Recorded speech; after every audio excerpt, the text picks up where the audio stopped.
जो बिहार को एक नहीं रख पाए, जो बिहारियों को एक नहीं कर पाए, वो आज विपक्ष को एकजुट करने की बात कर रहे हैं। हास्यास्पद है भैया। और कैसे विपक्ष इनके नेतृत्व में एकजुट होगा?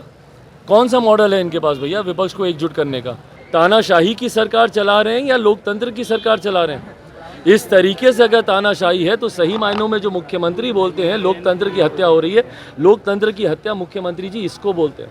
लोकतंत्र की हत्या आज आप कर रहे हैं। जनादेश एनडीए के लिए था, महागठबंधन के सरकार के साथ आप सरकार चला रहे हैं। सरकार का काम ये नहीं है कि किसी की आस्था, किसी के विश्वास के ऊपर कोई टीका टिप्पणी करे। प्रोसेस क्या है, क्या तरीका है, किसी को मालूम ही नहीं है। क्यों? क्योंकि मुख्यमंत्री Nitish Kumar ji single man army की तरह काम करते हैं। सरकार की मंशा रहती तो जितने भी दल जो समर्थन कर रहे हैं सबको साथ में लेती। सरकार की मंशा रहती तो सर्वदलीय बैठक इसके ऊपर बुलाती। ये सिर्फ दिखावे की राजनीति है भैया। मुख्यमंत्री दिखाते कुछ और है, चाहते कुछ और है। भाई मेरी समझ में नहीं आता कि सरकार को बिहार की ज्वलंत समस्याएं दिखती हैं कि नहीं दिखती हैं, या ये लोग देखना नहीं चाहते। बार बार लोगों की आस्था, लोगों के विश्वास का मजाक उड़ाना और उस पर बयानबाजी करना। भाई हम हर बार कह चुके हैं कि व्यक्तिगत आस्था के विषय हैं ये।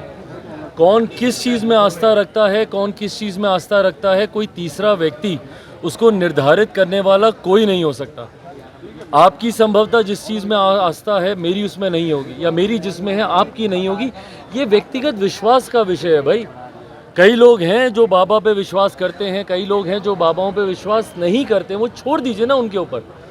सरकार का काम ये नहीं है कि किसी की आस्था, किसी के विश्वास के ऊपर कोई टीका टिप्पणी करे। सरकार का काम है कि लोगों को उनकी ज़रूरतें मुहैया कराए, उनको सुविधाएं दे। क्या बिहार में तमाम और ज्वलंत विषय समाप्त हो गए? क्या पूरी की पूरी सरकार कौन से बाबा आ रहे हैं, कौन से बाबा नहीं आ रहे, छोड़ दीजिए ना लोगों के ऊपर भाई। लोग देखेंगे, समझेंगे अपना।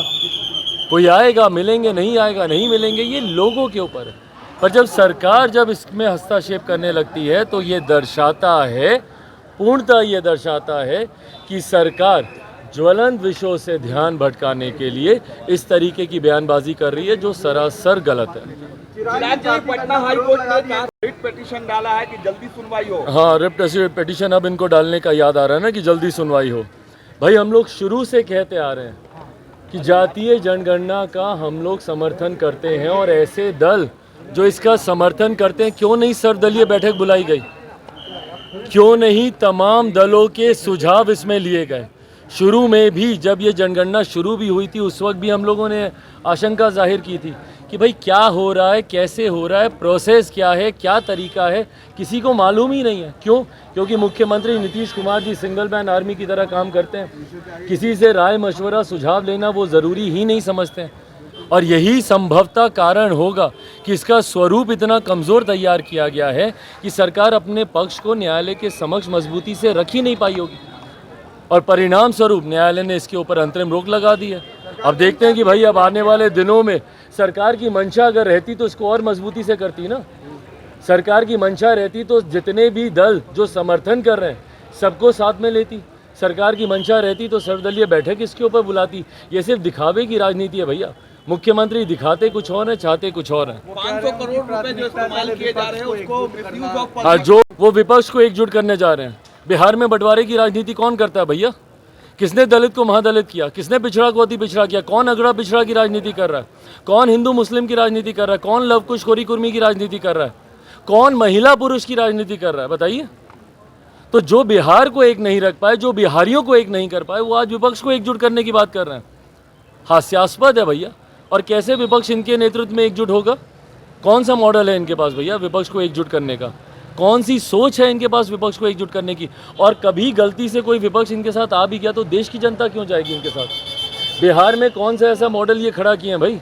क्या बताएंगे देश की जनता के सामने जाके कि बिहार में एक दिन में इतनी हत्याएं हो रही हैं तो देश भर में हम इतनी हत्याएं करवाएंगे?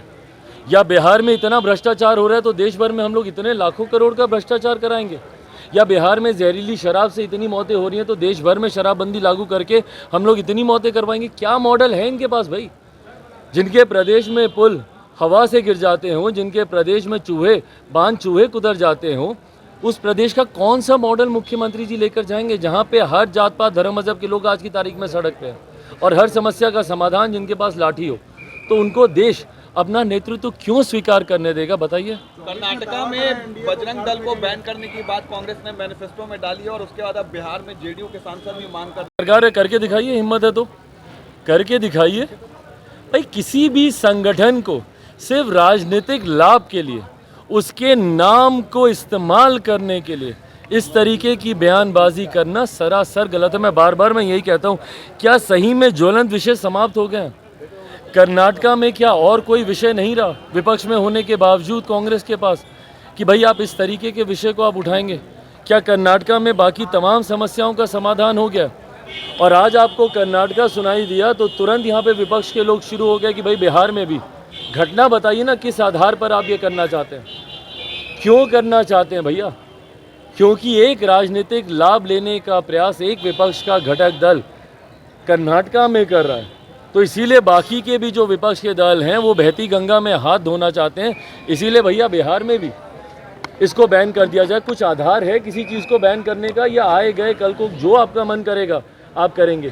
तानाशाही की सरकार चला रहे हैं या लोकतंत्र की सरकार चला रहे हैं? इस तरीके से अगर तानाशाही है तो सही मायनों में जो मुख्यमंत्री बोलते हैं लोकतंत्र की हत्या हो रही है। लोकतंत्र की हत्या मुख्यमंत्री जी इसको बोलते हैं, जहाँ पे किसी भी संगठन को बैन करने की सिफारिश कर दी जाती है, आपके दल के नेताओं के द्वारा मांग उठा दी जाती है बिना किसी आधार पे, इसको कहते हैं लोकतंत्र की हत्या। लोकतंत्र की हत्या 2017 में आपने की थी, जब जनादेश का अपमान करके आपने दूसरी वैकल्पिक सरकार बना ली थी, और 2015 के जनादेश का अपमान किया था। लोकतंत्र की हत्या आज आप कर रहे हैं। जनादेश एनडीए के लिए था, महागठबंधन के सरकार के साथ आप सरकार चला रहे हैं। ये तमाम परिणाम, ये तमाम प्रमाण हैं कि कैसे मुख्यमंत्री नीतीश कुमार जी लोकतंत्र की हत्या करते हैं, कैसे नीतीश कुमार जी की लोकतंत्र विरोधी सोच रही है। थैंक यू भाई। लाइव बिहार YouTube पर सब्सक्राइब और Facebook पर लाइक जरूर करें।